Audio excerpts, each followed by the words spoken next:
Hello everyone, DonTheCrown here, and today I want to talk about the end game of the Slormancer, the Netherworld. Now this is going to be part one of a two-part series where we talk about the Netherworld. This video is specifically going to focus on how to survive all of the crazy dangers that the Netherworld brings, whereas the second video is going to go into farming strategies and tips and tricks and stuff. But video one, I really just want to cover how to live in this game mode. Now this unlocks after you complete the first two parts of the Ad of Nostris trials, and then you'll be able to talk to Amelioros here and go to the Netherworld.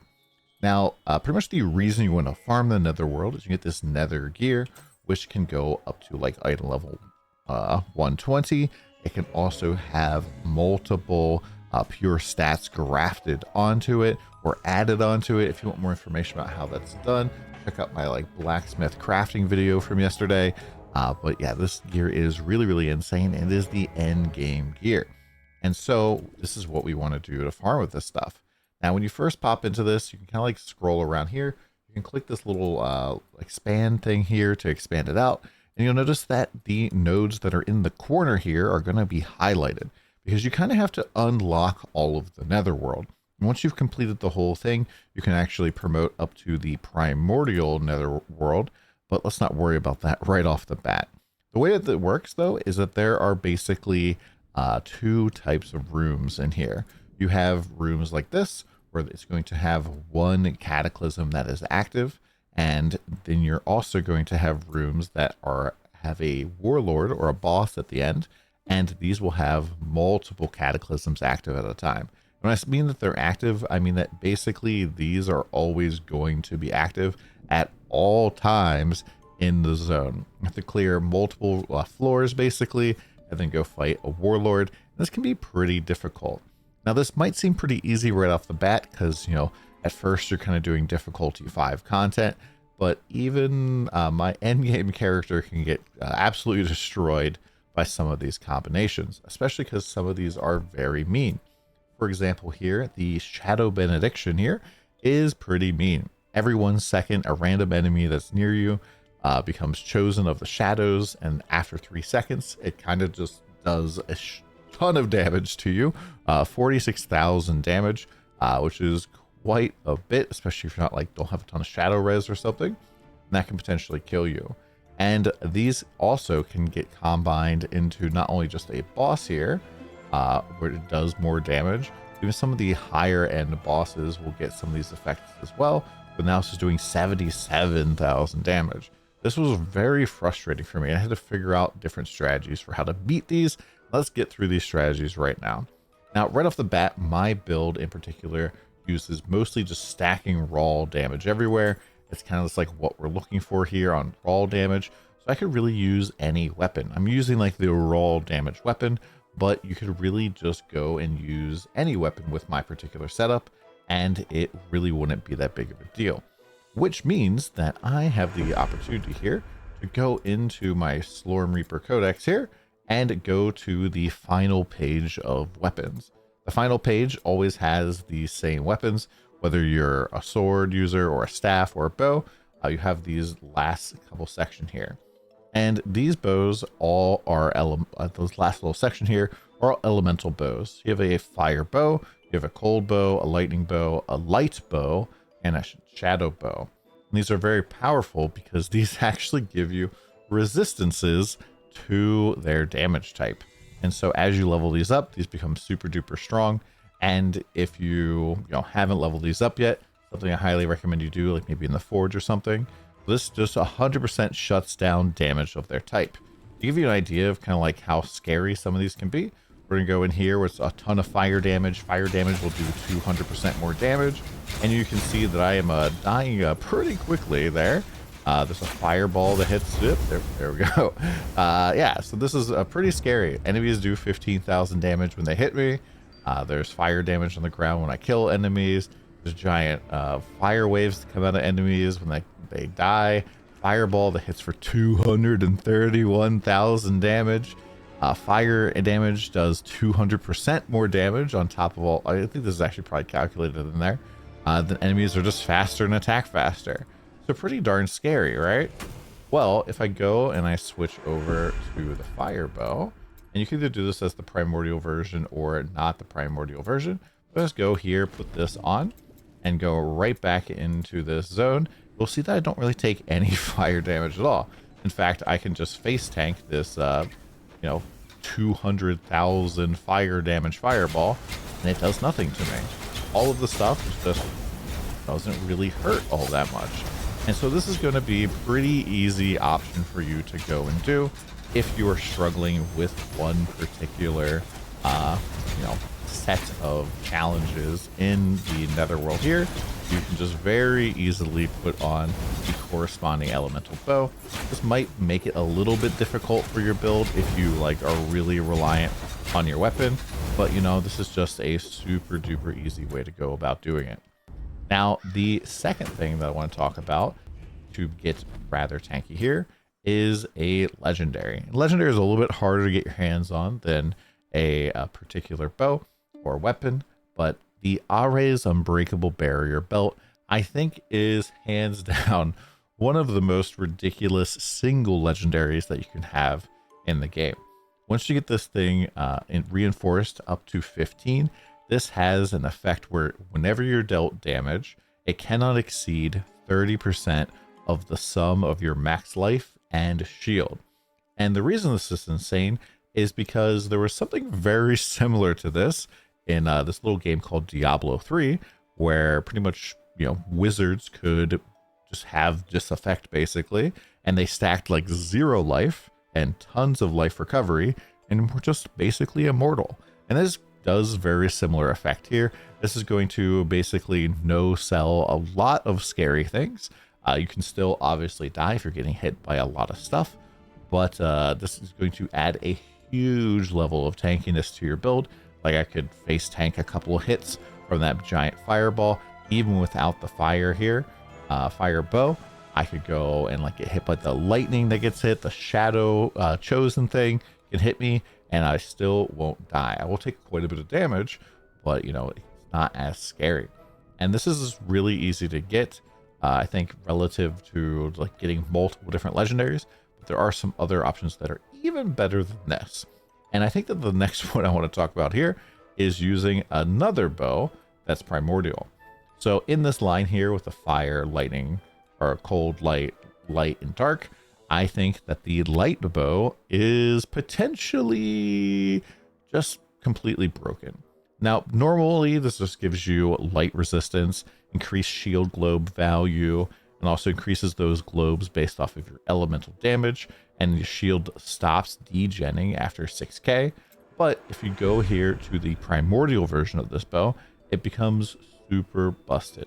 And the reason for this is because whenever you gain life from life leech, life on hit, or life on kill, if the life is full, you now heal your shield as opposed to your life, and your life becomes 1. And so if I put this bow on, and I have the Ares Unbreakable Barrier, now I can practically not die. Mostly because when you gain a shield, this is basically going to heal you based off your max shield. However, when you take damage on your shield, your new max shield is whatever your shield is. So if you have 100,000 shield and 1 HP, you take 30% of that shield. Well, now you can just take another 30% of that shield, and another 30%, and another 30%. And until you're basically down to the point where 30% of your shield rounds up to equal your shield, which is having 1 or 2 shield, I think, you're pretty much just not going to be able to have that shield get penetrated. And so as long as you have life leech, life on hit, you're just going to be completely good to go. And we can kind of just show this here, going back in, and having 1 HP is a little bit scary. As you can see here, we just face tank the fireball still. We don't have the resistances. And as long as we just keep killing and keep hitting enemies, it's just going to be really stinking easy. And this is why I think that this combination, if you can run this, is just kind of busted broken. Simply because you don't need to do any sort of special setup with your gear. As long as you have the Ares belt, and as long as you have the bow, you're going to be fine. Now, if I take off the belt, I'm just going to instantly die, basically. because, you know, the shield isn't all that big in the first place, especially because I don't have a lot of elemental damage. Since this shield scales with your elemental damage, if you had elemental damage from different sources, that would be very, very helpful.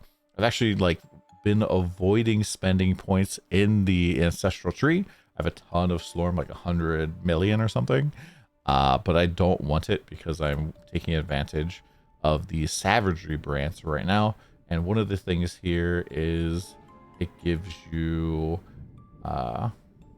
raw damage. I think it's the Reaper damage, maybe. It's, yeah, Reaper damage, which is equal to 10% of the difference between your min raw and your min elemental damage. Since I don't care about min elemental damage, I want to get as little of it as possible so we can get a bigger gap there in terms of our actual damage. Yeah, this is going to help you out a whole ton. However, let's say you don't necessarily want to use this bow and you don't want to use any of the elemental bows.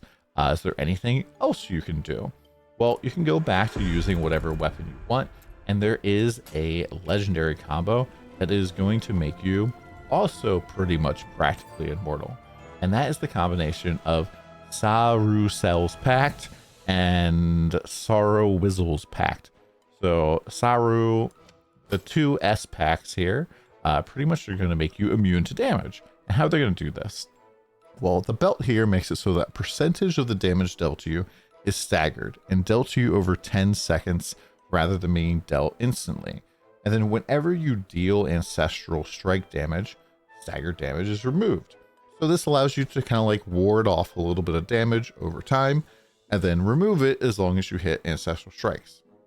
That's good. Well, the boots here make it so that whenever you dealt damage that's exceeding 10% of your maximum life, it's now staggered and dealt to you over 10 seconds instead. So with this combination, you just stack like 0 life at all, and all of the damage that you're going to take is going to be deferred over 10 seconds. And so, I mean, you don't need to like not stack life, but like any damage you take is deferred over 10 seconds. And as long as you are ancestrally striking, you just completely clear off all damage you take. It's like, you know, having a blank check. And how do you go and get an ancestral strike? It's something that maybe is a little confusing for the community, but basically you can trigger an ancestral strike whenever you trigger a critical strike. And so you would want really high critical strike chance and really high critical strike damage, and then you'd be able to trigger an ancestral critical strike.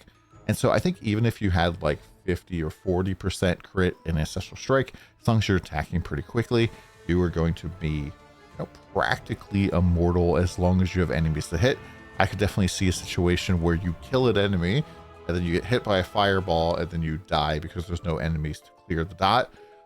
But you know, it's going to make you extremely tanky, which is, you know, very fun thing to do. Now this is a combination you can pretty much do on any character, which I think makes it pretty strong. But you know, once again, this is, you know, you have to have specific legendaries, which does make it a little bit difficult. So other things you can do is you can go and get resistance to fire, ice, lightning, shadow, and stuff just on your gear. It is possible to have this as an epic stat. I know I have it here somewhere. One of these has shadow res. Yeah, my ring here has 20% shadow res. And so if you like are very much specifically struggling with a shadow thing, you can go and get shadow res reduction. And shadow is pretty scary out of all the things, because if you look at what shadow does, shadow damage you receive has a chance to apply shadow confusion, which pauses your life and mana regeneration and prevents any form of life and mana regen for the next 3.19 seconds. So this can be pretty darn scary, because if you are doing the bow here that makes it so that you have, you know, shield, I'm pretty sure this would also pause this. So this is the one thing that kind of penetrate through the Aeon D. And so getting shadow res and like tenacity is probably going to be pretty impactful for that particular setup.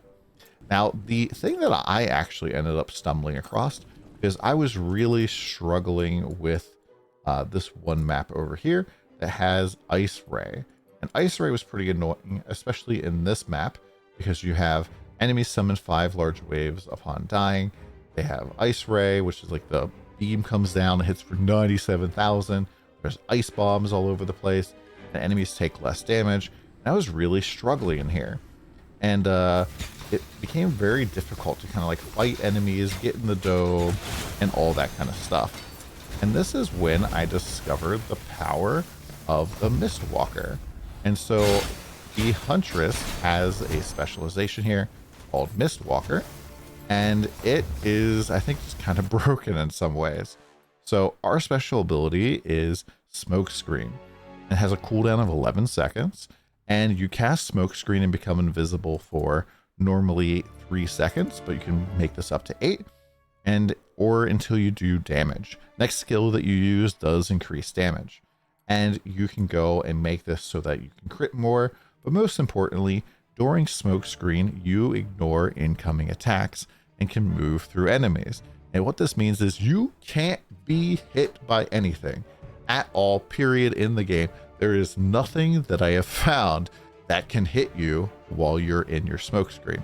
Now, if you do have a fire dot on you burning, you will continue to take damage from that, but you can literally just ignore everything else. Incoming lightning bolt in the Smokescreen, incoming fireball in the Smokescreen. And you might be like, okay, Don, but this has an 11-second cooldown. Well, we use the Awoken Hat, and this makes it so anytime we become tormented or delighted, the cooldown of our support skill is reset.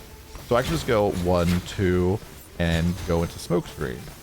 1, 2, Smokescreen. 1, 2, Smokescreen. 1, 2, Smokescreen. 1, 2, Smokescreen. 1, 2, Smokescreen. And I could just stand in the middle of everything. If, you know, I was not inside my Smokescreen, I would die to this. But because I'm in the Smokescreen, it can't do anything to me. And this gets even sillier because down here, when we cast Smokescreen, we stun enemies within a 1.5 yard radius. And, well, that includes the Warlords. And if you have this particular legendary, while Smokescreen is active, you apply panic to nearby enemies. And then when Smokescreen ends, nearby enemies are silenced and blinded as well. It just really takes it to the next level here. Now, there is kind of a weird interaction, unfortunately, with Smokescreen. You can kind of hear it if you're paying attention, but you can actually spam 2 Smokescreens back to back, which is not something that you probably should be able to do. And it only works like if you're right as you are pressing Smokescreen, because it resets its own cooldown as you activate it, and so it can just like be procced twice. And you can tell when this happens because I'll go into Smokescreen and I will have not be in tormented status because we'll cast 2 Smokescreens in a row, and so it looks kind of like that. And that's just kind of bad for us. We don't really want that to happen, so you want to just tap it lightly. Now I'm going to go through there and just going to show you kind of the end of this particular one, because I want to talk about Warlords real quick. So yeah, let's just go and blast this one. As you can see, the kind of goal for each stage in a Netherworld map is just to clear a certain number of breaches. So you don't have to clear all of them. You don't have to kill a certain number of enemies. You just have to kill enough breaches. If you end up like very far away from the next breach, you can always just like click here, open a portal, and then you'll be able to either go home or actually just go to the next floor. You can't go home. And so it's not really all that hard, especially if you have like kind of a bad layout. You don't have to worry about clearing every single breach in the zone. Just worry about the ones that you can like kind of easily get to, although that should be like most of them for the most part. But yeah, so I think that this was one of the ones that was frustrating me the most, especially because look how much fire is there. There are so many enemies, and you can get additional cataclysms. Like, note that all of these breaches are cataclysms, so you can potentially get multiple on death effects all at the same time. Now, once the thing's filled up, you're going to have to go and fight the Warlord. The Warlords are kind of annoying in this game because, well, they're basically going to have a whole ton of friends with them, and you have to kill all of the friends repeatedly in order for the Warlord to take any damage. And the Warlord themselves will have different modifiers on them, and some of them are pretty gnarly. There is one modifier. You'll notice that they go invincible here occasionally while they have allies that are alive. And so you have to like kind of constantly be clearing the ads in order to get the thing. Now, one of the things I've noticed is there's a mod that actually heals the Warlords, and it will tick up their health quite a lot. And that's where one more bow comes in. And we're talking about the Bow of Smoldering Holy Benediction. This bow, it looks pretty complicated, but it gives you 4 skills. One of these skills makes it so that you cast a necrotic curse on the target enemy, and whenever they would gain life, they lose life instead, and they deal decreased damage. Well, if you encounter a Warlord that's constantly healing up, just equip this bow, curse them, and I've seen them die from 90% health. I'm not sure what's going on. I think there's like some sort of effect on some of the Warlords where they heal quite a bit, and there's one where it heals for 10% of their health, and then it actually hurts them for 10% of the health every time they take damage. But I've, executed enemies from 90% basically because of this bow. You just put the curse on them, instantly dead, which is pretty cool. Now, the last thing here, we defeated the Warlord. We got the reward here. This is kind of going into tomorrow's video. We can go into the chest here, and you can see 3 things here that you can potentially get. And if you re-roll the chest here, you can actually potentially get a nether piece if you didn't get a nether piece. And a lot of people ask, why is there a check mark or why is there a red X? This just tells you if you have something in your particular legendary storage. Now, I'm going to run away from this zone, which we'll talk about tomorrow, but that is pretty much my tips and tricks for the Nether Realm. You want to like potentially get resistance bows for whatever you're struggling against. You can use the Aeon D bow to potentially tank a whole ton of stuff. You do have to be careful for the shadow enemies because they can debuff your ability to life leech. You can go and get yourself more resistance on your gear just in general. If you need resistance, you can go and play Mistwalker if you're playing as a huntress, and you can potentially get this belt here, the Ares Unbreakable Barrier, with the Aeon D or with anything really to help you avoid getting one shot by stuff. And then you could use the double packed setup here to potentially just be super duper tanky with this. And like I said before, you do need to stack a lot of critical strike chance on your gear, a lot of ancestral strike chance as well in order to make these work. That's pretty much it. Let me know what you guys think in the comments down below. Did this help out? And are you excited for tomorrow's video where we're going to show you how the heck I have 50 million gold? Yeah, you might not have seen this because I'm actually in the way over here. But yeah, I have a whole ton of gold over there and just been farming super duper hard. We'll definitely talk about the end game. The last thing I do want to mention though is the Primordial Nether Realm is basically just the same. There's not really any changes except for everything is going to be tier 10 and it's just a little bit harder. And a lot of the things are going to hit a lot harder. So the like fireball hits for 176,000 base. And I think when we go in here, it's going to hit even harder. When we hover over it, it's like 529,000. So unless you're like immune to fire or Increda tanky, the fireball is just going to do this to you. Oh, it actually doesn't. Oh, so it doesn't kill me because my belt. Yeah, that's pretty neat. But I hope you guys had a good one. We'll see you again soon. Come by the stream.